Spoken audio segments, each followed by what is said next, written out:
Have you ever felt stuck in a rut, held back by bad habits you just can't shake? You're not alone. Millions of us struggle with this every single day. We try to change, we set goals, but somehow, we always end up back where we started. What if I told you there's a proven path to break free, to rewire your brain for success? In this video, I'm going to give you the exact formula to unlock the science of habit formation and transform your life. We'll dive deep into the psychology of why we do what we do, and I'll reveal the one secret habit that the most successful people in the world swear by. Are you ready to take control? Are you ready to unleash your full potential? Then let's dive in. Hit like and subscribe if you're ready to take control of your life. Let's face it, most of us are creatures of habit. We wake up, go through the same routine, eat the same breakfast, drive the same route to work. We're on autopilot for almost half of our day. Our brains are wired to conserve energy, to find the path of least resistance. That's why habits are so powerful.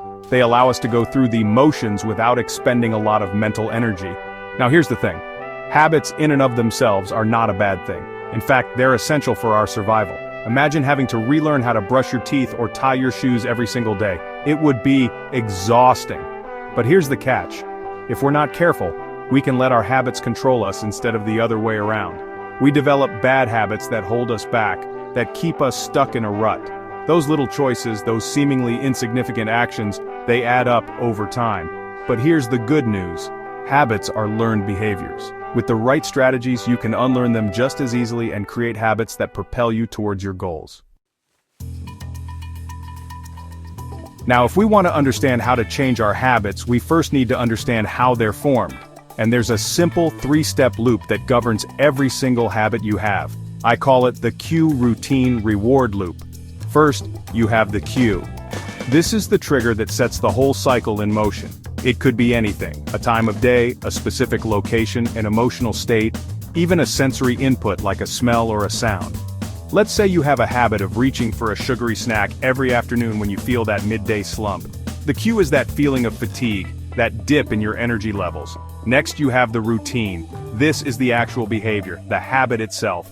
Finally, you have the reward. This is the payoff, the positive reinforcement that tells your brain, hey, this felt good, let's do it again. To change a habit, you need to interrupt this loop, focusing on one step at a time.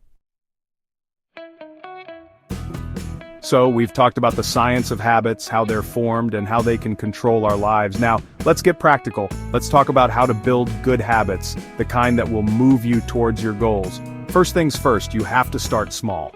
I know, you're probably thinking, Tony, I want to change my life, I want to run a marathon, I want to write a book, and that's fantastic. I love the ambition.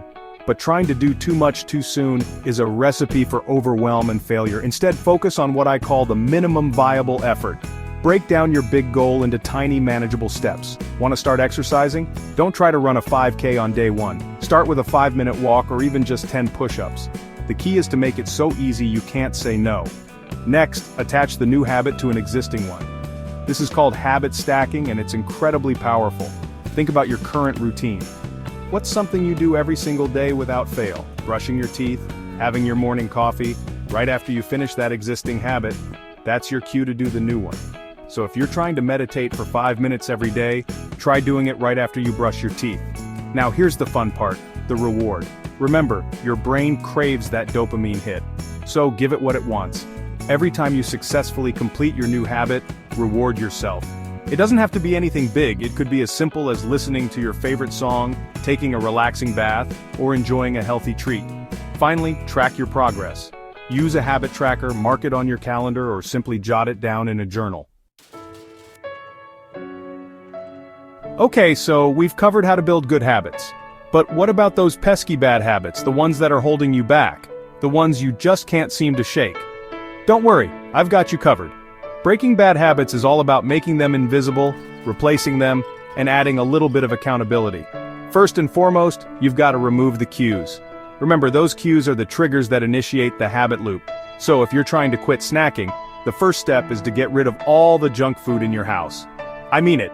Toss it out. If it's not there, you can't be tempted. The same goes for distractions. Trying to focus on work, but find yourself constantly checking your phone, put it in another room, turn off notifications, or use an app blocker. Make it invisible. Next, replace the bad habit with a good one. Remember, your brain is wired to seek pleasure and avoid pain. So when you're trying to break a bad habit, you need to replace it with something equally as rewarding, or even more so. For example, let's say you're trying to quit smoking. Every time you get a craving, instead of reaching for a cigarette, reach for a piece of gum, go for a walk, or call a friend. The key is to find something that will give you a similar sense of satisfaction or relief. Finally, add some accountability. This is where it gets real. Tell a friend, tell your family, tell the world. Publicly declare your commitment to breaking this bad habit. Join a support group, hire a coach, or find an accountability partner. And here's a pro tip: add a consequence. Set a rule for yourself. If you slip up, if you give in to the bad habit, there's a price to pay. It could be anything from having to do an extra workout to donating money to a charity you don't support. The key is to make it painful enough that you'll do everything in your power to avoid it. Now, we've talked about the science of habits, we've covered how to build good ones and break bad ones, but I want to leave you with the single most powerful habit I know, the one that has had the biggest impact on my life and the lives of countless successful people around the world.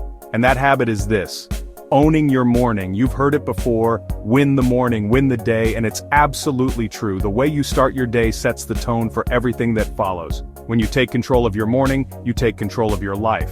So, what does it look like to own your morning? It starts with waking up early. I know, you're not a morning person, but trust me on this. Those quiet hours before the rest of the world wakes up, they're pure gold. They're your secret weapon. Use that time to invest in yourself. Start with a quick workout, even if it's just 15 to 20 minutes. Get your blood flowing, get your endorphins pumping, then take some time for quiet reflection. Meditate, journal, visualize your goals. Next, feed your mind. Read a book, listen to a podcast, or watch an inspiring video. The key is to fill your mind with positive, empowering information. So, there you have it. The science of habits, the power they hold, and the step-by-step blueprint to transform your life. Remember, you are not a product of your circumstances, you are a product of your habits. If you want to change your life, you have to change your habits. What's one habit you're going to commit to changing today? Let me know in the comments below, and let's hold each other accountable. And don't forget to hit that like button and subscribe for more life-changing content. I'll see you in the next video.